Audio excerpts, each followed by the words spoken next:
আসসালামু আলাইকুম এভরিওয়ান। আমার মতো যারা কলিজা ভুনা লাভার আছেন তাদের জন্য আজকের এই রেসিপিটি।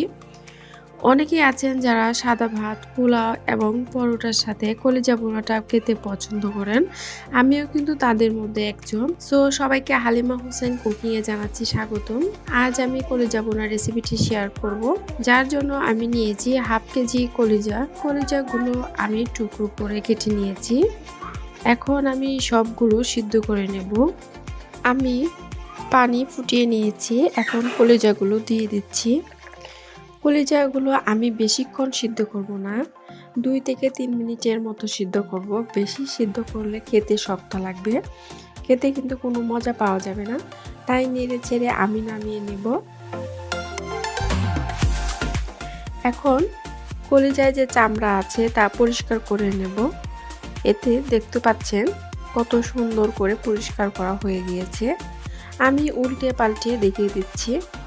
চামড়াটা শক্ত হয়ে থাকে, খেতে ভালো লাগে না, তাই আমি পরিষ্কার করে নিয়েছি। এখন রান্নায় চলে যাব। প্রথমে চুলায় ফ্রাই প্যান বসিয়ে নিয়েছি। এখন দিয়ে দেব তেল। তেল গরম হলে দিয়ে দেব তেজপাতা আর দিয়ে দেব গোটা গরম মশলা। এখন একটু নেড়ে চেড়ে দিয়ে দেব পেঁয়াজ আর অল্প রসুন কুচি। আমি গোটা রসুন ব্যবহার করব, তাই এখন কম ব্যবহার করছি। এখন পেঁয়াজ ভাজা হলে দিয়ে দেব 1.5 চা চামচ শুকনো মরিচের গুঁড়ো, দিব 1 চা চামচ হলুদ গুঁড়ো এবং দিয়ে দেব 1 চা চামচ ধনিয়া গুঁড়ো আর 1 চা চামচ জিরার গুঁড়ো, দেব স্বাদ মতো লবণ আর দিয়ে দেব আদা রসুন বাটা। দিয়ে নাড়াচাড়া দিতে থাকবো।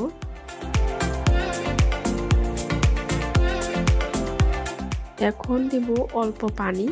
পানি দিয়ে নাড়াচাড়া করে কষিয়ে নেব। এখন ঢাকনা দিয়ে ঢেকে 5 মিনিট রান্না করব।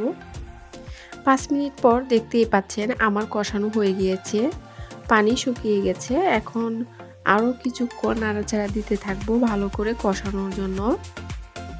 এখন দিয়ে দেব কলিজাগুলো আর গোটা রসুন।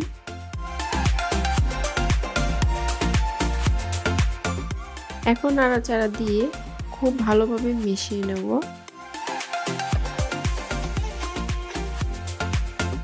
এখন দেব অল্প কাঁচা পেঁয়াজ কুচিয়ে। এখন আবার নাড়াচাড়া দিয়ে দেব পরিমাণ মতো পানি, যাতে সুন্দর করে সেদ্ধ হয়। এখন ডেকে রান্না করব 20 মিনিট। মাঝখানে একবার নাড়াচাড়া দিয়ে দেব। আমি অফ ক্যামেরায় কয়েকবার নাড়াচাড়া দিয়ে দিয়েছিলাম। এখন দিয়ে দিব গরম মশলার গুঁড়ো, দিয়ে দেব কাঁচামরিচ। এখন ডেকে রান্না করতে থাকবো। রান্না করার পর দেখতেই পাচ্ছেন পানিটা শুকিয়ে গিয়েছে এবং আমার কলিজা ভুনাটা সুন্দর হয়ে তৈরি হয়ে গিয়েছে।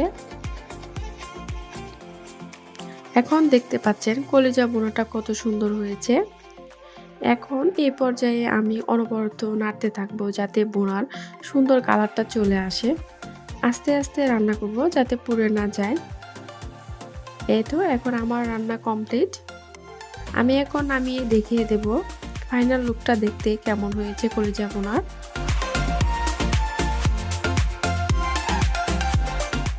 আমি চেষ্টা করেছি সহজভাবে রান্না করার জন্য। আশা করি এভাবে যে কেউ রান্না করে মজা করে খেতে পারবেন।